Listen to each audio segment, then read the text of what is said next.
this thing is ongoing. It's happening in real time. The attack happened just a couple hours before we went live here. Security services, we know, are going through the center right now. So take everything we say as being within the fog of war. This is a real-time situation. It's actually going on. And I believe, I'm even hearing stuff that I look into that say that they're still chasing after some of the terrorists, and elements of the Wagner group and even Russian Spetsnaz are up in Moscow trying to go after these guys. Okay. ISIS? I mean, that would seem like a stretch, because ISIS, as everyone knows, was, at least in terms of the physical caliphate, was destroyed during the Trump administration, where we had this orange man as president who did very, very bad things to ISIS, and they went away. But what people also don't always realize is that ISIS was also fighting Russia in Syria. So certainly would have motive. There's no question about that. It's just been that we haven't really heard from them in years, and all of a sudden pop up in the middle of Moscow, right after Putin has this huge victory, right after Ukraine got absolutely bombed to the Stone Age last night.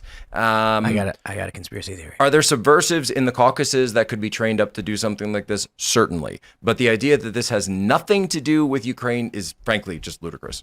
I think it could be Russia. That's what I was thinking too. What would the objective be for Ukraine? What is their gain militaristically, strategically, of attacking this concert hall? There is an obvious one: shock, terror. Yes, you fight us, we bring this to your home. You will down on themselves. Yeah. Yes. But also making sure the people of Russia that are supporting it know that this is not something you can hide from. We'll bring it to you. There's also I believe that's the most likely. The slightly or a bit less likely, but still very probable, is Russia doing it to itself, because they could then point the finger at anybody they want. I suppose, and I've heard like Malcolm Nance said that, and some other people, but it's, Oh, he's a conspiracy theorist now, huh? And no, he's always been a conspiracy theorist. He's a clown. I mean, he can track artillery pieces and shells flying overhead. I've never seen a fast mover before. They come in threes, and it's like, oh, there's number 4. Oops. But so the idea being that, if you're Russia and you're Putin right now, you're saying that we defeated the Ukrainian counteroffensive. I've just been reelected, and he's claiming victory. And not to get into the whole. By the way, I love how they say, "Well, there's statistical anomalies in Putin's election." I'm like, "Oh, really? So statistical anomalies are allowed to be a verifier for whether or not an election is legitimate or not?" Interesting. Wonder if there's any other countries we can apply that to. But Putin wants to project strength right now, and the worst possible thing for projecting strength would be showing that your capital can be attacked, and that your people can be just merciful. I don't know if we've played any of the videos yet. We were just watching them, but I don't even know if YouTube will. I don't think we can play. I mean, look, some of this stuff, because it's not censored yet or anything. Merciless videos that I don't think we can. This play. is similar to Phil. You and I were talking before. It's similar to Bataclan. In I think it was November of 2015 or so in Paris, and.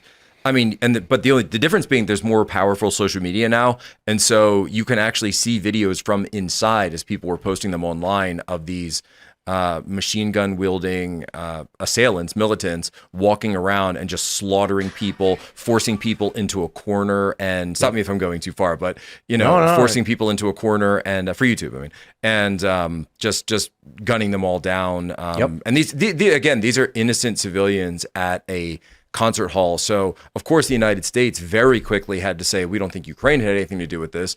Fastest investigation in world history, by the way. Faster than the Jeffrey Epstein investigation, as a matter of fact.